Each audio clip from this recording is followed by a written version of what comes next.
Hi, I'm Jack Baruzzini, and you're listening to The Secret to Stargate, where we talk about the hidden meanings and deeper layers found in the Stargate movies, TV series, and more. And joining me today are Jeff Haecker. Hello, Jeff. Hey, Jack. And Lisa Jones. Hi, Lisa. Hey, Jack. And Victor Lambs. Hey, Victor.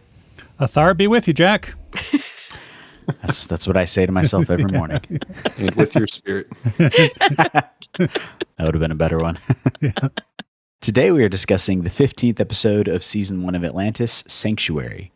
After being attacked by Wraith darts only to be saved by a mysterious energy weapon, the team investigates a planet protected by an unknown force. There they meet Chaya, a priestess who seems to have a connection with Ashar. Little aside there, I kept wanting to say Ashtar, which is the space brother alien guy from the 50s who apparently some people actually believe in, so I feel like that would have made it more interesting. Ashar is the deity who protects the planet. John Sheppard is immediately smitten with Chaya and, as Rodney says, turns his 1967 Kirk impression up to 11. Chaya returns to Atlantis with the crew to discuss relocating the people on Atlantis to the planet to be protected from the Wraith. Rodney is suspicious of Chaya and her seeming ability to control ancient technology. His suspicions heighten when Dr. Beckett's examination of her reveals her health is impossibly perfect. Chaya, despite being romanced by Sheppard, continually refuses to allow the relocation. Eventually, she admits that she is in fact an ancient and is banished to protect the planet by the others. After that, we get a very awkward scene of her deciding to share herself with Sheppard, which involves lots of mid 2000s glowy CGI. Yeah. What are your thoughts on this episode, Jeff? Yeah, this one's okay. It's not one of the better season 1 episodes of Atlantis, and there have been some good ones, so you can definitely tell kind of the stark difference. It was kind of cool seeing a planet and kind of seeing this ancient, because it reminded me of I think Orlin from SG-1, who was kind of condemned to not be able to fully ascend and have to stay, the scene of his crime, basically. So it was kind of interesting to have that in a reverse of, well, you now have to protect these people and never leave, and what that would do to an immortal being. But yeah, it was Sheppard's.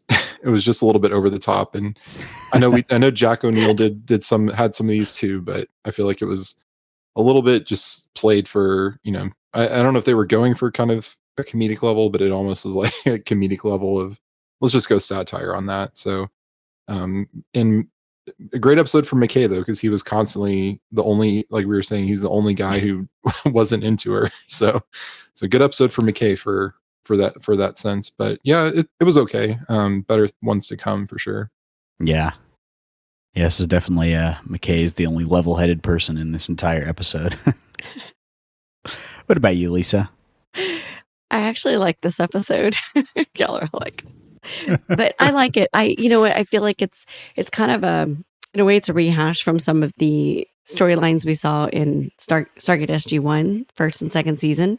It's like they took a bunch of those elements, but they just did them better than what they did first season. I mean, we had so many Planet of the Week episodes where you go and you meet the people and things are not as they seem, and somebody falls for the story and somebody doesn't, and all those kinds of things. And I just felt like this was well done. It had lots of tie-ins to SG-1, like Jeff mentioned, with Orlin and Omidasala and the Ascended and stuff like that.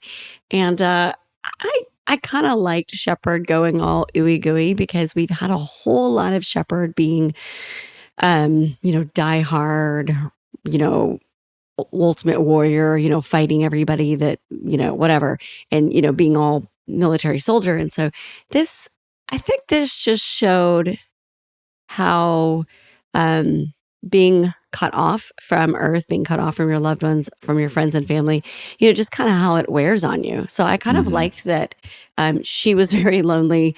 He was very lonely. And so they made this connection. And it was a little over the top, but it was like 2005. So I'm gonna give them a little bit of that. But so I kind of liked it. Thought it was well done for what it is. For some reason, as you were saying that, the opening lines to Don't Stop Believin' started playing in my head. What about you, Victor? Yeah, so this is the only episode of Stargate Atlantis written by Alan Brennert. It's the only episode directed by James Head, and it's the only episode to feature Leonor Varela, who played Chaya. And I don't think that's an accident. I mean, this is definitely for me a low point in season 1.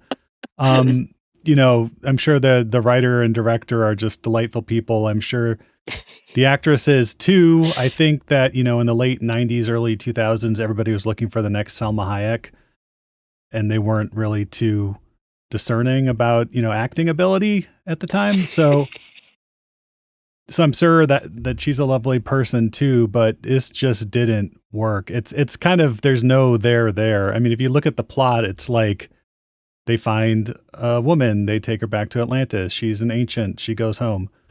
You know, and nothing happens and nothing comes out of this really, if I recall correctly. It's just kind of boring, and it's let down by the fact that the guest star, you know, has an acting range. She runs the gamut of emotions in this episode from A to B. You know, it's at one point she's like, I am horrified. This is terrible. Oh my gosh. I am so lonely.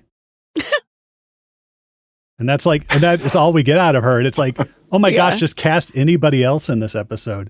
But I understand that she had been in movies with like Matt Damon. She was in, you had mentioned, Jeff, that she was in Blade 2. And so this is probably considered like a casting win for them, but it just lets the episode down, in my opinion. I don't like this one.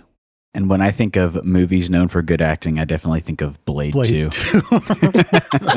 Yeah, and I also don't like how they basically rewind. Like, it's maybe the writer had seen like the first like episode or the Rodney McKay episodes in SG-1. They basically rewind Rodney to like, you know, SG-1 episode 1 of Atlantis levels of like sarcasm. Like, the character has grown past this. He's heroic now. He's not just quippy and like, I'm just wondering this whole episode, like Rodney, who peed in your Cheerios this morning? You're just like so upset about everything, and that's not who the character is now.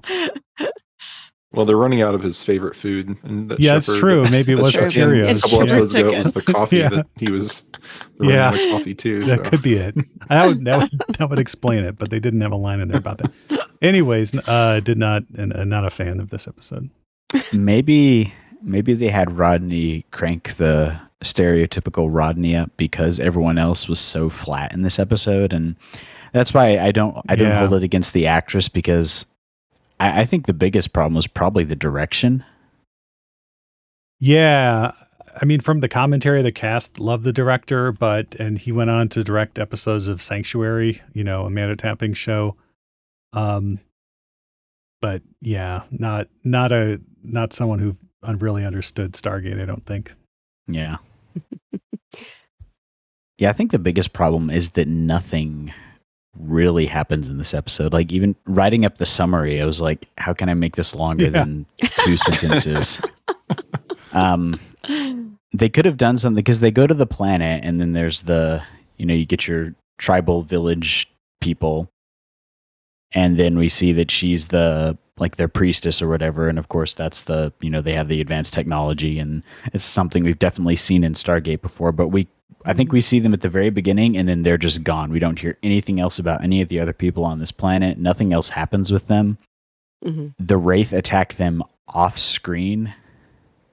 And so there's no even like big, like, okay, she needs to get, like, she's like, okay, I need to go back and save the planet. And then she goes back and saves the planet. There's no stakes there, really. She looks mildly upset, or like she might have indigestion, and you're like, oh, what's going on? And she's like, the Wraith are attacking my planet. It's like, oh, because it looked like you just like ate bad cheese or something. Maybe because she's ascended, she kind of views those two things on the same level. Pretty much. I think y'all need to go back and watch, was it Ascension with Orlin? Orlin was more fun than she was. But Orlin was a blast. See, I took her. He stole Carter's credit card. Yeah. But his acting was, remember, we have to go back and listen to our podcast. Yeah. He was very flat. He was no inflection. Yeah. So I took it kind of the same. Like, there's something going on with her. She's not who she seems. She's very odd. He was very odd. Like they're both trapped in this, ascended world and in trouble. And yeah, I think the stakes were just what is going on. I mean, really, and then Sheppard falling for this woman who, But at least in the Orlin episode, Sam was actually like, what is going on? Because in this, Sheppard's kind of the lead of the team in this episode. He's the main character, and he doesn't question anything from the very get-go. Like, the moment he sees her, he's just like, yeah. And then that's how he is through the entire episode. His tongue unrolls, and he hits himself on his head with the shoe. And there are a few moments he's walking around base, and you're like, are you supposed to be showing her all this? And like telling her all this? Well, even in the first few minutes, he says, back on Atlantis. And I'm like, oh, I guess we're just telling everybody we're from the Lost City now. Remember how like in the first few episodes, they're like, they can't know we're from Atlantis. It would like totally wreck everything. And he's like, we're from Earth. And she's like, oh, I know Earth. Yeah. Well, maybe it's because she was protecting the planet, or I mean, maybe it's because like they knew the planet was protected and they thought it was a weapon or something at the time. So they're like, yeah, we can, security doesn't matter anymore. Gain her trust, right? Or the writer just wasn't very familiar with the show. Yeah. I mean, you could sense that Robert C. Cooper and Brad Wright were kind of like behind the scenes, like writing the Rodney lines and some of the Stargate lines into there. They do a lot of script doctoring, especially when they have, guest writers and stuff. So, yeah. But I took it as again, the whole so lonely, cut off. And he's like, and he's been doing all the fighting and all this stuff. And it's like clutching at like, I won't say relationship, but like clutching at, someone new to like talk to and connect with. And she's not an agent. She's my girlfriend. She's perfect. Shut up. Hey, at least Jai wasn't stalking him, right? Yeah. Or building a Stargate in his basement. That would have been more fun, though. Yeah. Orlin had personality. Orlin did something. Yeah. She doesn't really... Yeah. Yeah. I was like, he brought the picnic and Orlin made the dinner, right? Exactly. Yeah. What is picnic? Orlin ordered things off the internet. Yeah. That's right. Yeah. Well, at least they did it with Sheppard doing it with, or Sheppard acting this way with Chaya instead of when he first met Taylor, because they could have gone that way and tried to make it a romantic thing with Taylor, but they clearly early on realized that was probably not the way to go, because there might have been a few hints in the Atlantis premiere, but then they pretty quickly made it where they're kind of just friends. He's her commanding officer and whatnot. So I'm glad if this had to happen so that you give him a place to kind of put that energy toward not pursuing Taylor, then I'm glad they did it that way. Yeah, it would be pretty awful if you brought in a new cast member and all she does is make unwanted advances on a regular. That'd be awful. Season 9. Oh wait. SG1. Yeah. I did like the scene where Taylor is ribbing him about his very obvious romantic date. Mm-hmm. Yeah. He's like, I'm a diplomat. It's a diplomatic picnic. And I'm an ambassador. She's a diplomat. Yeah. And then I did like Taylor's response about, we'll have a very ambassadorial, diplomatic picnic. Yeah. Yeah. Yeah. So. And we now know where the best view is. It was like the something pier. Yeah. The South Pier or whatever it is. Pier, yeah. Yeah. Well, it's a pretty good view. I mean. Was that the Blade set, Victor, or was the Blade set a different? The Blade set is like the main city of Atlantis, kind of like the gate room. Okay. And environs around it. Which I will say, the one thing I did like about this episode before I forget is that when Sheppard is like, I gotta go in the jumper and fight the Wraith for her, rah, and he's he's popping down from the jumper tower. And he's pivoting around to go through the gate. And they do a really cool thing where they composite it. So we're looking from Sheppard's point of view out the front of the jumper. And we see Weir kind of walking around the gate room to kind of stay in his line of sight. And that is really cool. I don't know that we see that a lot. And so as the jumper is pivoting around, Weir's walking around on the catwalks and stuff to stay, in the sight of Sheppard as she's yelling at him, don't do any, you've got it bad, man.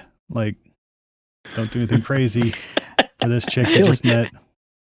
This is at least the second time in a row, because the last episode, it ends with them having that conversation about him basically just disregarding anything she says in her orders, and then he does it in the very next episode. It's like, is he going to get some repercussions for this finally? He did it for the nookie, I guess, as the kids say. And how many times, Jack, did you ask that when we were doing Daniel Jackson? Like, yeah, exactly. Yes, she would. Like, Daniel Jackson does this. Does he ever get punished or in trouble for not? At least Daniel had the excuse of being non-military. Like, Sheppard is the commanding military officer on the base, so I guess maybe that's his excuse, is he's in charge of himself.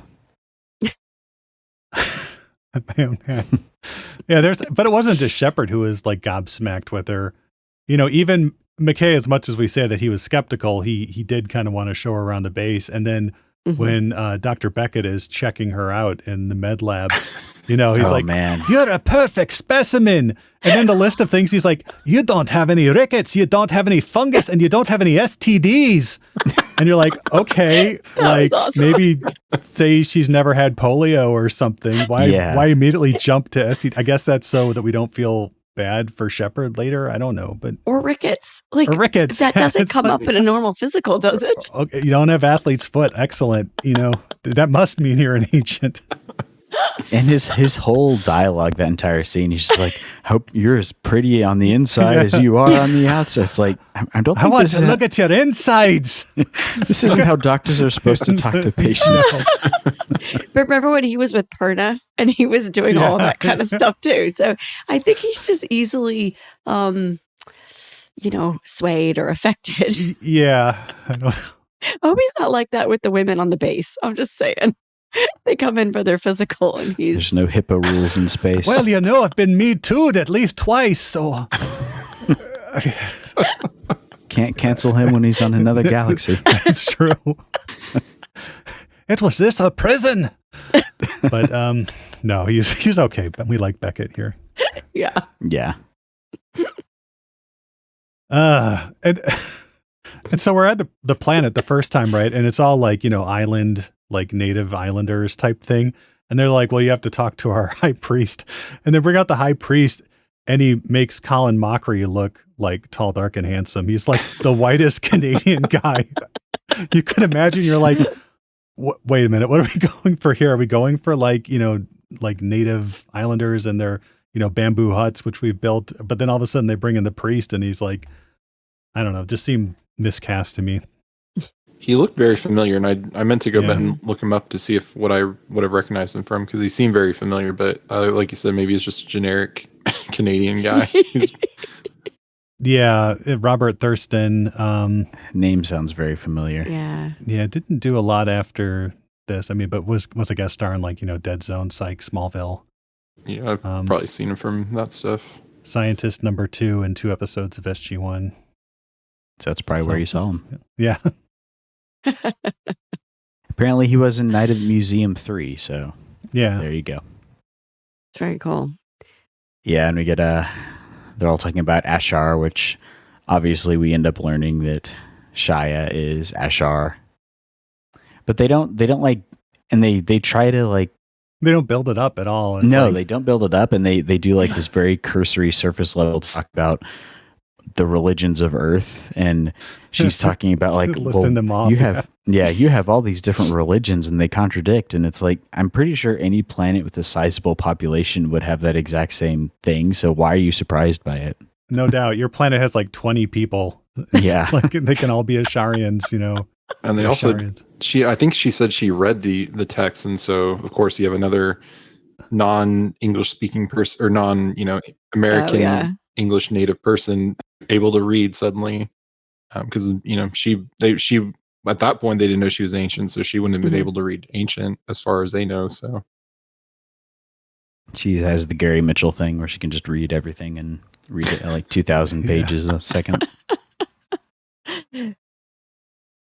Yeah, I know someone like Dr. Weir didn't mention like, you know, Jim Jones in her list of Earth religions. Kind of stopped after the or Pastafarianism. Pastafarianism. Yeah. I did love that We're sitting there going, we could, you know, help you grow your crops faster. And she's like, we have all we can eat. we could do this. And she's like, why do I need that? And so I just kind of liked it because I feel like every episode it's like, oh, we can, what was it? Give you dynamite to get the, the stumps out of the field, and we could give you C4. guns, and we could, Yeah. a C4. Yeah. Like, in this one, it's like, oh, well, shoot, you don't like technology. Okay. What? Oh, you're people who are happy and content with what you have and aren't trying to hoard and grow more. And, just people who are, I kind of liked that as an alternative because we don't really see that Mhm. very often. So it's kind of just neat to see how they handled it, which was not well. And this is also the first time Atlantis, they're like, we need a place to put refugees. Like, this Yeah. is like the core thing of our mission is Yeah. like, we need a home world for our refugees. And it's like never come up before.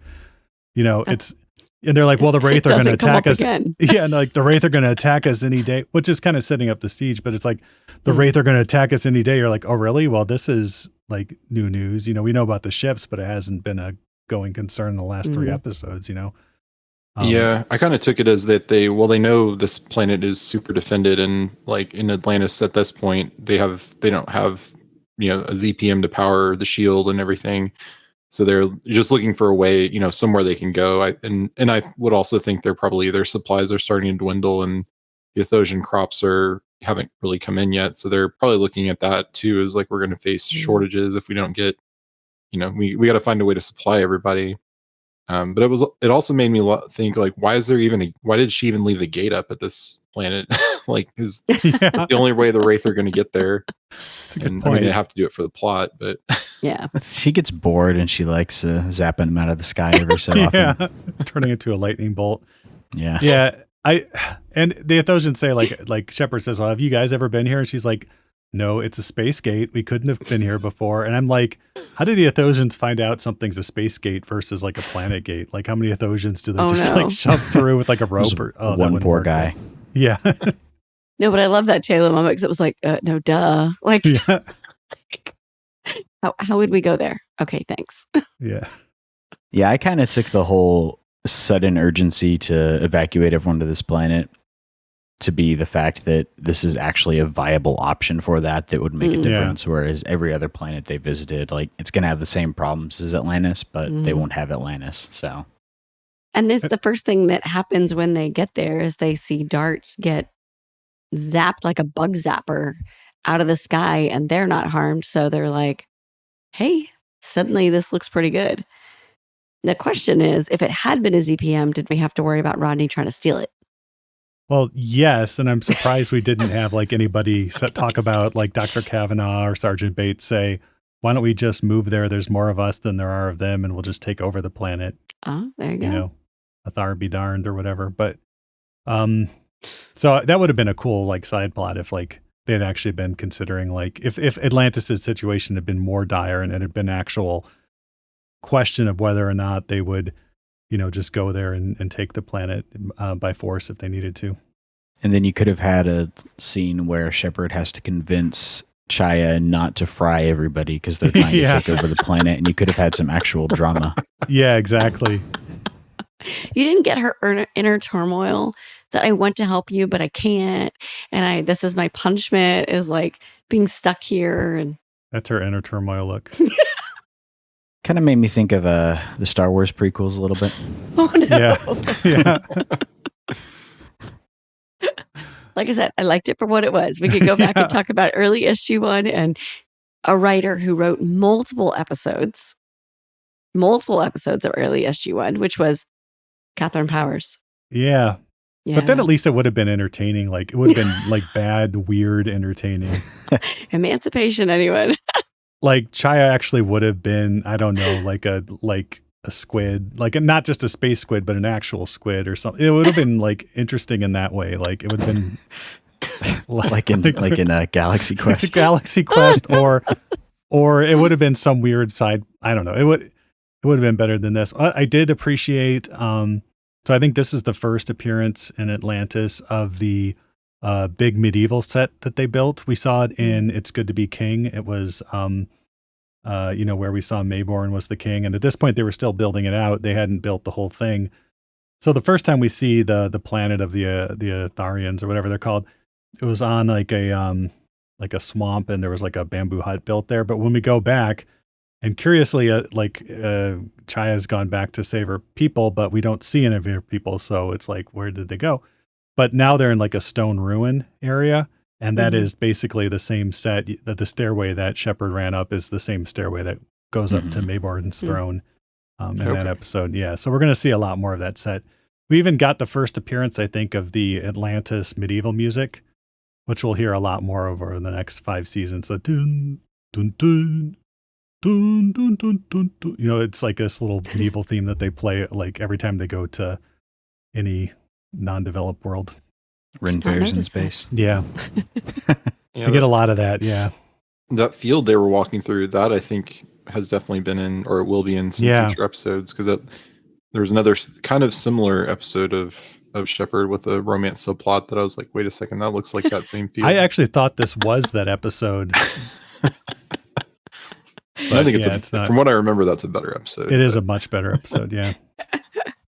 Yeah, it's interesting that they did a plot like this with about an ancient ascended who's being punished, and then in a few SG-1 episodes we'll have the one with threads. But seeing it, and that one's better. And I mean, granted, it's a known character versus a brand new one-off character, but still, like I don't know why they were trying to do 2 very similar things and pretty close to each other. Yeah, I felt like they really were setting this up where she could be a recurring character, or they could do more exploration with the ancients, but I guess it didn't land. Well, if this was like Joss Whedon or anybody else writing like serialized television, it would have been like 3 seasons from now, they've been like, oh my gosh, this is horrible. We need to bring every chess piece we have onto the board right now to defeat this amazing enemy. Who are we going to bring in? It's like, oh, remember that ancient we met in season 1? Sheppard, go recruit her. She's going to be part of the final battle. And like, during the final battle, she'd like come in and do her thing. And, but we never get that. Yeah. Risk it all for what we're going to see in a couple episodes and Threads. Yeah. This can be another thing for the Stargate reboot that Amazon may or may not ever get around to. It can turn out that she and Sheppard actually had a kid, and he can be one of the characters. Space babies. Yes. A squid baby. We got a list of Stargate like possible babies. Yeah. And yeah, the way I hear it from watching Sidetrack, which is a YouTube channel that may or may not have the insider connections they claim to have, it's that the management at MGM Plus are like, they really want a new Stargate show, but it's Amazon that's kind of like dragging the heels. So we'll have to see what happens with that. But it wasn't clear to me like how far Sheppard and Chaya went on their first date, because then when they do the ancient thing at the end, they're both like fully clothed, and Sheppard goes like, now this is cool, which is not something you'd say in a very intimate moment unless you didn't really understand. He's very lonely. Yeah. I like it that they kept it PG. Yeah, me too. And that nobody got caught rickets or anything. or fungus. Or fungus. So on IMDb, there's a review that says one of the best episodes from the first season. Wow, that's yeah. I wonder if they're related to the writer or director. Here's the majority of the season has been plot driven, but it was nice to see a change of pace. Yeah, I don't like plots in my shows. Yeah, I know. A change of pace from plots. Moving to nothing. Yeah. Yeah. Zero movement. I wonder, because this is I think the only time we see an ascended ancient in Atlantis. I think it is. That's the only not a time we see flashback, yeah, or not. Yeah. Not. There, I think there is one. I could be right, and that may be an SG-1 episode actually, but yeah, where there's a crossover or something. Wonder if they were I don't know. I don't know what direction the writer had as to where to go with this. Like you said, that Rodney wasn't as Rodney has been developed lately. And then I wonder, or they were thinking we could introduce this. It's worked so well in SG-1. Like, can we introduce it here? And maybe, it wasn't liked. It just was a direction they decided not to go, Maybe they were concerned about keeping Atlantis and SG-1 more differentiated, so they didn't want to start recycling things. Yeah. Because this one definitely had plots that we've seen. And when we do see SG-1 baddies in Atlantis, they're reimagined quite a bit. Mhm. Yeah, and we talk about Rodney's like excellent plan to expose Chaya, which is taping sensors under the desk and then like secretly like typing on his laptop when they're supposed to like multitasking when they're supposed to be having a meeting or something. I don't know. Says he's going to take notes. Yeah, You've never done that before? You never planted sensors in the conference room? and yeah. Actually, there was someone who did that at my work, and they got fired. They planted recording devices in the conference rooms, like supposedly to like take better notes. But I don't think anybody bought that. But But he had the boss's permission. yeah, he did have the boss's permission, and it didn't. Like he didn't discover anything. And then when she says like, "Ha, I knew you were sensing me," and he's like, "You're an ancient." Yeah. It's because you knew that I was sensing you. Yeah. It's like, I thought that was a good resolution, though. Well, let's Yeah. just cut to the chase right there. Just Yeah. I mean, from the moment she appears and like you see the lightning, you're like, okay, and maybe it's just because I'd seen it before. You're like, oh, okay, she's an ancient. And then you're waiting for the rest of the characters to catch up, or they should have like dropped more hints. It's like, hey, Chaya, that was my name once. It seems like 10,000 years ago or something, something like that to just indicate that she's like super old, or like, I usually don't date younger men. Like millennial is older am I than you, but Yeah, that could have given her something. yeah. Again, I think it was mostly the direction and the writing and not the actress that was the issue here. Yeah, I mean, it can be hard to like, okay, you're coming into this show that has had like, 8 years to develop, and you're playing this race that's called an ancient, and you're actually an energy being, and you're 10,000 years old, but you can't let anybody know that you're an, so it can be pretty hard for just a guest star to like walk into the, that much, baggage and mythos. What you do is you overact and try to make them like act like they're really Yeah. cool and hip, like the Hello Fellow Kids. Like, I'm not 10,000 years old. What you talking about? What you talk about, Sheppard? Dynamite. It's a different episode. Where's the beef? Oh, that's right. Rodney ate it all. Is he an ancient who only knows about like humanity from like TV shows from the 70s and 80s? That would be amazing. Yeah. So all his references are like out of date. Yeah. It's like, Yeah, so far most of the ancients we've encountered have just been like very boring Q. yeah. They need some pizzazz. They don't really Yeah, they do need it. pizzazz. They're not Or going to get what's it. what's the word? What's it? Riz? Is that what the kids say Riz, nowadays? yeah. I think Riz. so. They don't have that baby Grok Riz, that's for sure. Nope. Or baby Crunk, or what is his name? Yeah, I'll ask my son.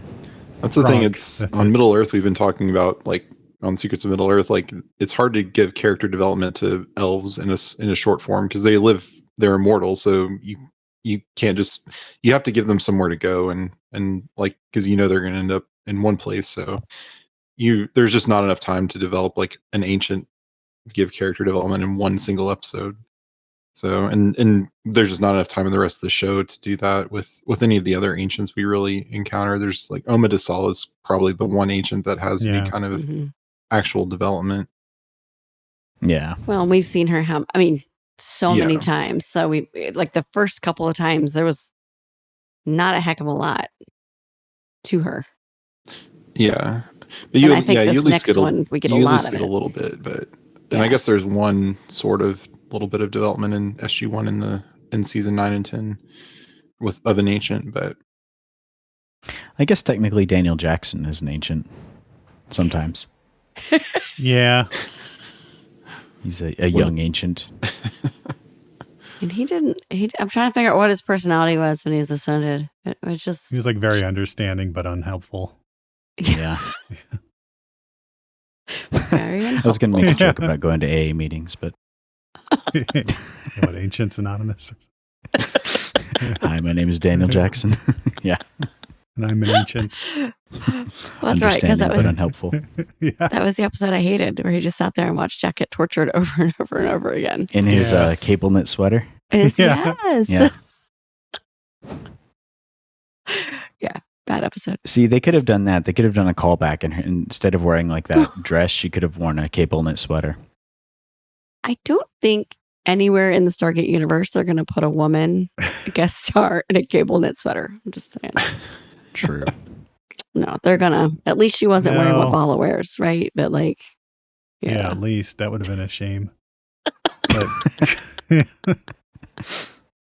but no, she did get like at least one wardrobe change at the end. Like she comes out and she's like in a wedding dress or something Mhm. instead of the early 2000s sci-fi jumpsuit or whatever flowy that was. thing. Yeah. Yeah. Awesome. Did we have any alternate language titles for this episode, Victor? Yeah, we did actually. And in French, it was sorry to our French listener, hors d'atteinte or d'atteinte or something, which means out of reach. So I don't know if that means that Chaya was out of Shepherd's league. But at least in German, we come back to Earth, and the episode's name was Chaya. Oh, very nice. Yeah, so, I love it. I love it. Nice and direct. Yep. Yeah.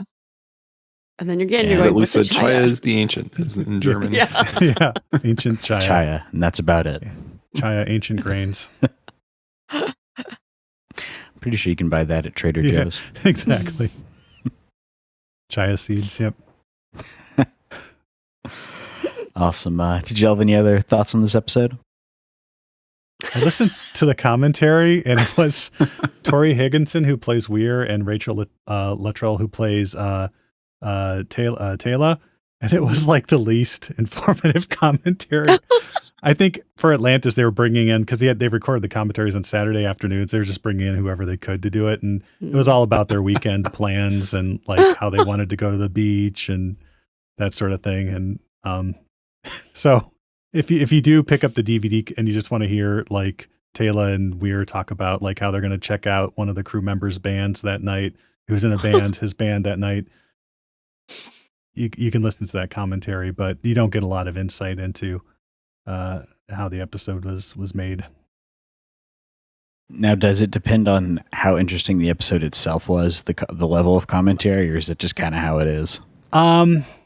It kind of is. If the writers or directors are on it, you'll learn something. If the producers are on it, you'll learn like insider information about the show. If it's the actors, and in a lot of cases they haven't seen the episode since they like filmed it, which was the case here. They hadn't seen it, so they were kind of like quiet while they were watching it, and then they just start talking about, you know, what kind of bikinis they like and stuff. So it was pretty amazing in that respect. But my wife came in and she's like, what are you listening to? You're not even watching this. You're on your phone. And I was like, I know I have to do this for the podcast though. I gotta write down what kind of bikinis they like. Yeah. This is important information. It's important information. Somebody affiliated with the show could pull off a polka dot bikini, but they aren't saying who. And I need to update Gate World and get to the bottom of this. But yeah. No, somebody put that out there so we can know. Secrets of Stargate. Let's go. Yeah, not yeah. So it's good that they had a commentary. It's better than no commentary. But yeah.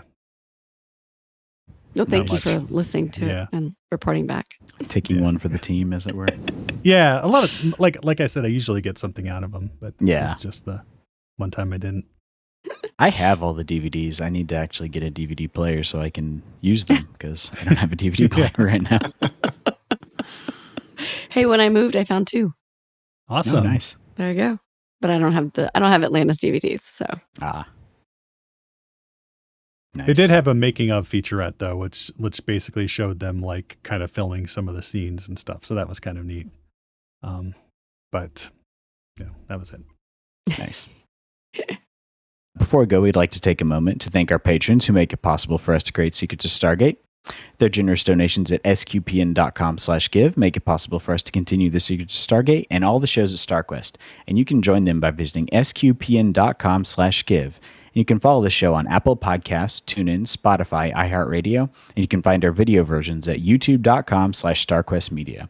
And to find previous episodes of Secrets of Stargate and to send feedback, you can visit sqpn.com/Stargate. You can email us at stargate@sqpn.com and follow StarQuest on social media at facebook.com/StarQuestMedia or on X at SQPN. You can also check out our Discord at sqpn.com/Discord. And we'll be back next time when we'll be discussing the next episode of SG-1, Sacrifices. Until then, Jeff Haecker, thank you for joining us and sharing the secrets of Stargate. Thanks, Jack. And Lisa Jones, thank you as well. Thanks, Jack. And Victor Lambs, thank you too. Thanks, Jack. And I think we can safely conclude that I've got nothing. I mean, I've got nothing to conclude. I'm just talking for the sake of talking. I feel you, man. And once again, I'm Jack Baruzzini. Thank you for listening to Secrets of Stargate on StarQuest. Anyway, I'm sorry, but that just happens to be how I feel about it. What do you think?